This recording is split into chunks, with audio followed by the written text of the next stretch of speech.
नमस्कार। स्वागत है आपका मेरे चैनल सुनो कहानियों में।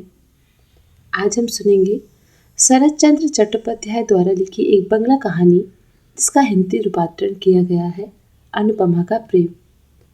तो चलिए सुनते हैं फिर आज की कहानी। अनुपमा 11 वर्ष की आयु से ही उपन्यास पढ़ पढ़कर मस्तिष्क को एकदम बिगाड़ बैठी थी। वह समझती थी मनुष्य के हृदय में जितना प्रेम, जितनी माधुरी, जितना शोभा, जितना सौंदर्य, जितनी तृष्णा है, सब छानबीन कर, साफ कर उसने अपने मस्तिष्क के भीतर जमा कर रखी है। मनुष्य स्वभाव, मनुष्य चरित्र उसका नग्न दर्पण हो गया है। संसार में उसके लिए सीखने योग्य वस्तु और कोई नहीं है। वह सब कुछ जान चुकी है, सब कुछ सीख चुकी है।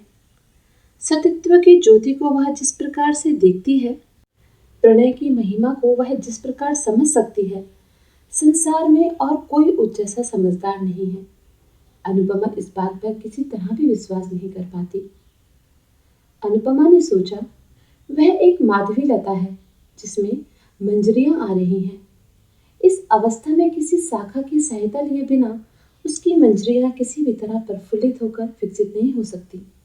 इसी कारण उसने खोजकर एक नवीन व्यक्ति को सहयोगी की तरह मनोनीत कर लिया एवं 2-4 दिन में ही उसे मन, प्राण, जीवन, यौवन सब कुछ दे डाला।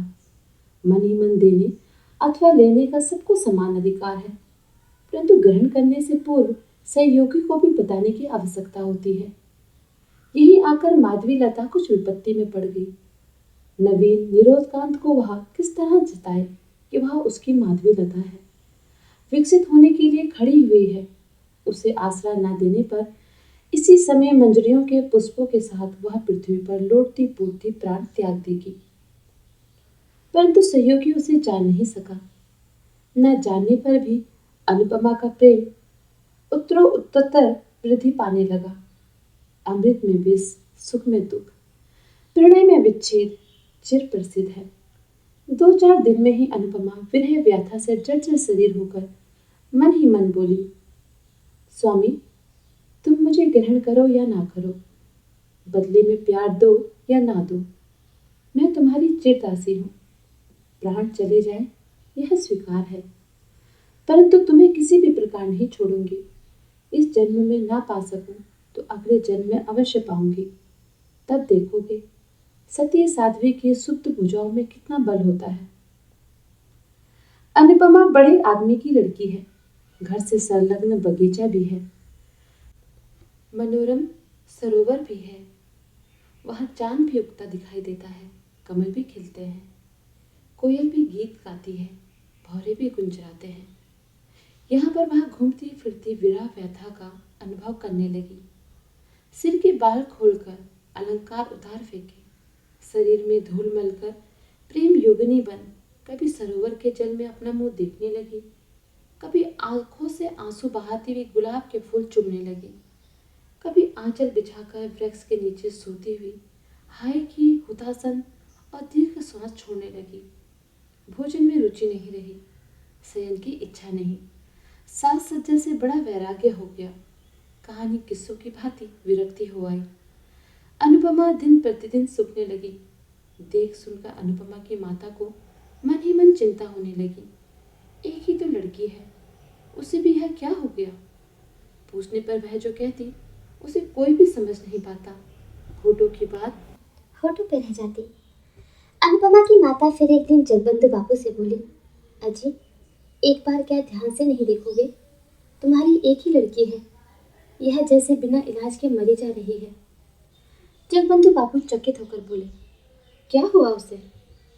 सो कुछ नहीं जानती, डॉक्टर आया था, देख सुनकर बोला बीमारी बीमारी कुछ नहीं है। तब ऐसी क्यों हुई जा रही है? जगबंधु बाबू विरक्त होते हुए बोले, फिर हम किस तरह जाने? तो मेरी लड़की मर ही जाए, यह तो बड़ी कठिन बात है। ज्वर नहीं, खांसी नहीं, बिना बात के यदि मर जाए तो मैं किस तरह से बचाए रखूंगा। गृहिणी सूखे मुंह से बड़ी बहू के पास लौटकर बोली, बहू, मेरी अनु इस तरह से क्यों घूमती रहती है? किस तरह जानू माँ? तुमसे क्या कुछ भी नहीं कहती? कुछ नहीं। गृहिणी लगभग रो ही पड़ी। तब क्या होगा? बिना खाए बिना सोए इस तरह सारे दिन बगीचे में कितने दिन घूमती फिरती रहेगी और कितने दिन बचेगी? तुम लोग उसे किसी भी तरह समझाओ, नहीं तो मैं बगीचे के तालाब में किसी दिन डूब मरूंगी। बड़ी बहू कुछ देर सोचकर चिंतित होती हुई बोली, देख सुनकर कहीं विवाह कर दो। गृहस्थी का बोझ पड़ने पर अपने आप सब ठीक हो जाएगा।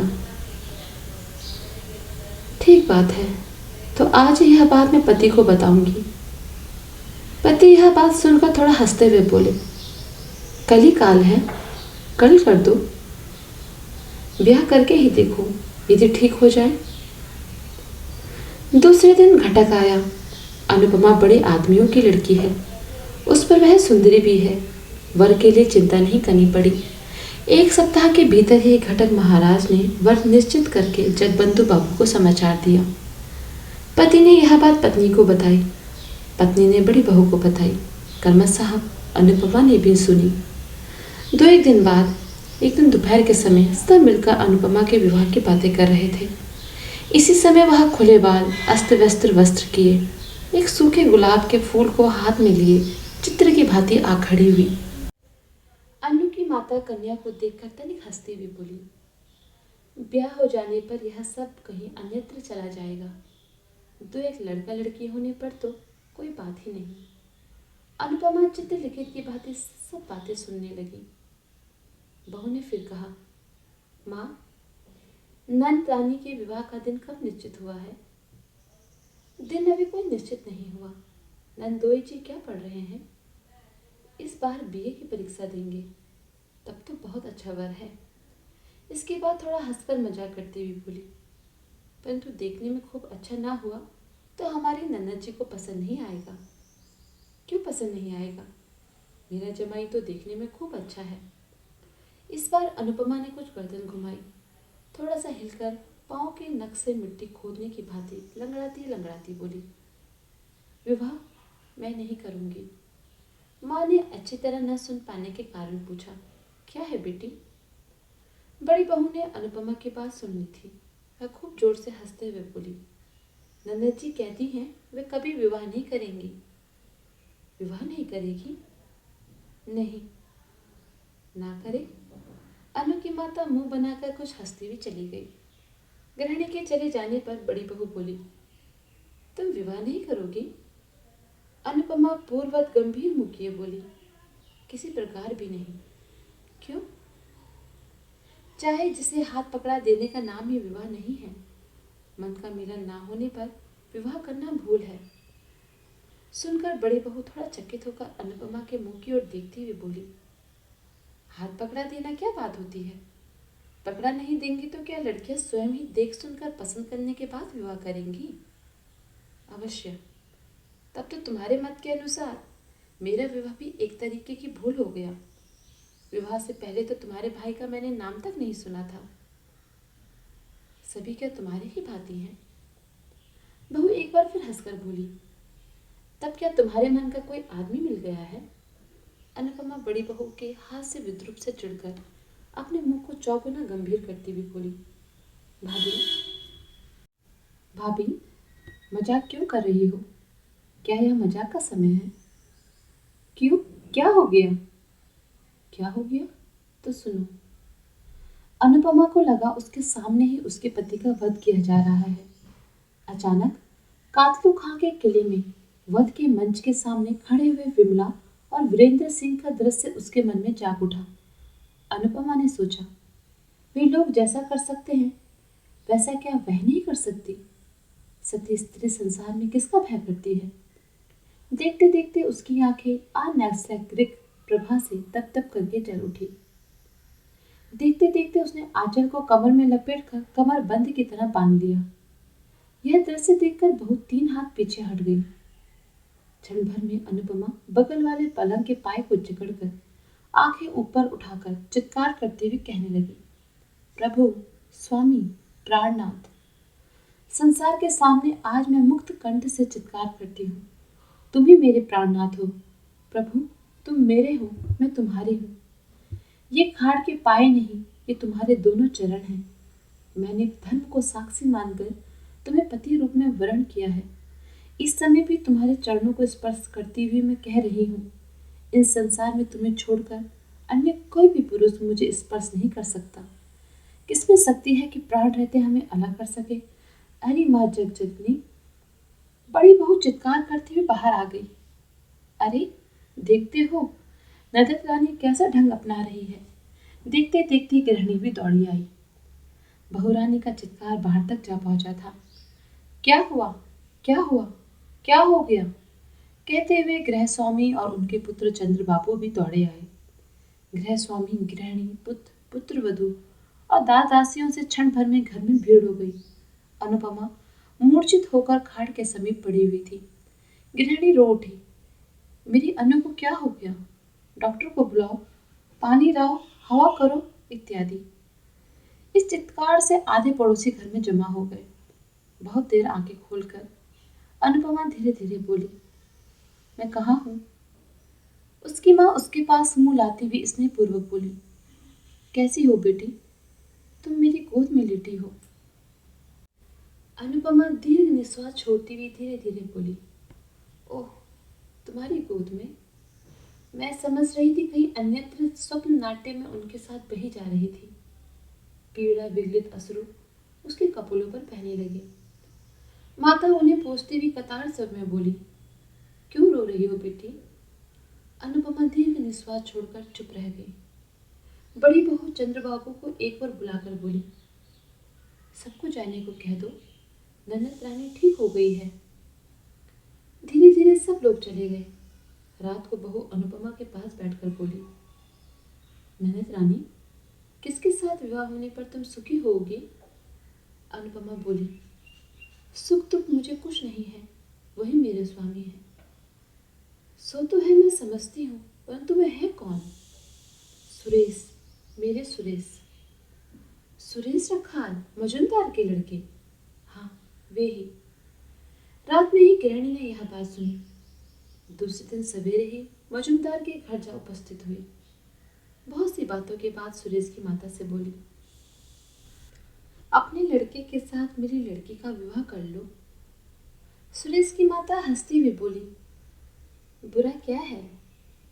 बुरे भले की बात नहीं, विवाह करना ही होगा। तो सुरेश से एक बार पूछ आओ, वे घर में ही है। उसकी सम्मति होने पर पति की असहमति नहीं होगी। सुरेश उस समय घर में रहकर बीए की परीक्षा की तैयारी कर रहा था। वह एक क्षण उसके लिए एक वर्ष के समान था। उसकी माँ ने विवाह की बात कही, मगर उसके कान में नहीं पड़ी। गृहिणी ने फिर कहा, सुरो, तुझे विवाह करना होगा। सुरेश मुंह उठाकर बोला, वह तो होगा ही, परंतु अभी क्यों? पढ़ने के समय ये बातें अच्छी नहीं लगती। गृहिणी अप्रतिम्भ होकर बोली, नहीं नहीं, पढ़ने के समय क्यों? परीक्षा समाप्त हो जाने पर विवाह होगा। कहाँ? इसी गांव में जगबंधु बाबू की लड़की के साथ। क्या? चंद्र की बहन के साथ, जिसे मैं बच्ची कहकर पुकारता हूँ? बच्ची कहकर क्यों पुकारेगा? उसका नाम अनुपमा है। सुरेश हंसकर बोला, हाँ, अनुपमा। हटो। वह नहीं, वह तो बड़ी कुत्सित है। कुत्सित कैसे हो जाएगी? वह तो देखने में अच्छी है। भले ही देखने में अच्छी हो, एक ही जगह ससुराल और पिता का घर होना मुझे अच्छा नहीं लगता। क्यों? उसमें और क्या दोष है? दोष की बात का और कोई मतलब नहीं। तुम इस समय जाओ माँ, मैं थोड़ा पढ़ लूं। इस समय कुछ भी नहीं होगा। सुरेश की माता लौटकर बोली, सुरो तो एक ही गांव में किसी भी प्रकार विवाह नहीं करना चाहता। क्यों? सो तो मैं नहीं जानती। अनु की माता मजुमदार की गृहिणी का हाथ पकड़कर कतार भाव से कहने लगी, यह नहीं होगा बहन, यह विवाह तो तुम्हें करना ही पड़ेगा। लड़का तैयार नहीं है, मैं क्या करूं बताओ? ना होने पर किसी तरह नहीं छोड़ूंगी। तो आज ठहरो, कल फिर एक बार समझाकर देखूंगी, यदि सहमत कर सके। अनु की माता घर लौटकर जगबंधु बाबू से बोली, उनके सुरेश के साथ हमारी अनुपमा का जिस तरह विवाह हो सके वह करो। पर क्यों? बताओ तो। राम गांव में तो एक तरह से सब निश्चित हो चुका है, उस संबंध को तोड़ दे क्या? कारण है। क्या कारण है? कारण कुछ नहीं, परंतु सुरेश जैसा रूप गुण से संपन्न लड़का हमें कहाँ मिल सकता है? फिर मेरी एक ही तो लड़की है, उसे दूर नहीं ब्याहूंगी।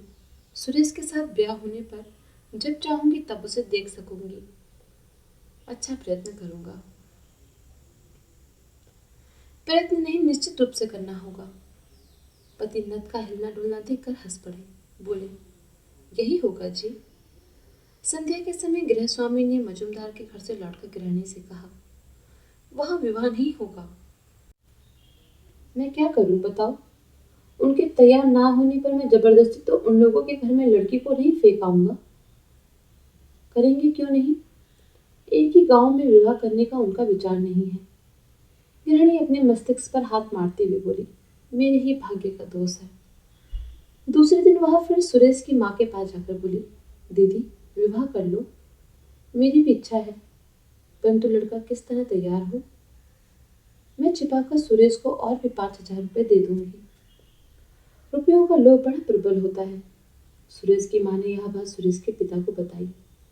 पति ने सुरेश को बुलाकर कहा, सुरेश तुम्हें यह विवाह करना ही होगा। क्यों?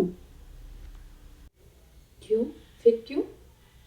इस विवाह में तुम्हारी माँ का मत मेरा भी मत है, और साथ ही साथ एक कारण भी हो गया है।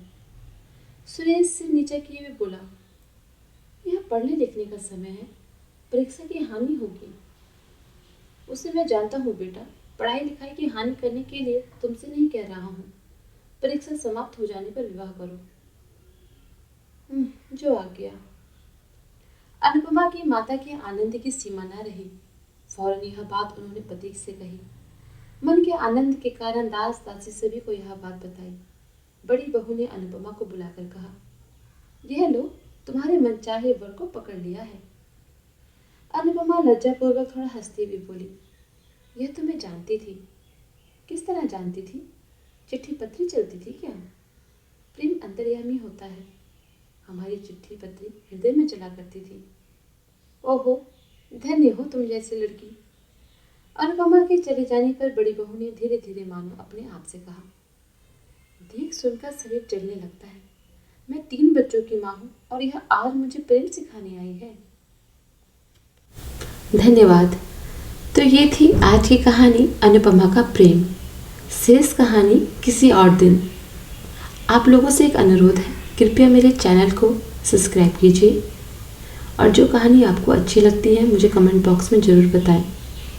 धन्यवाद।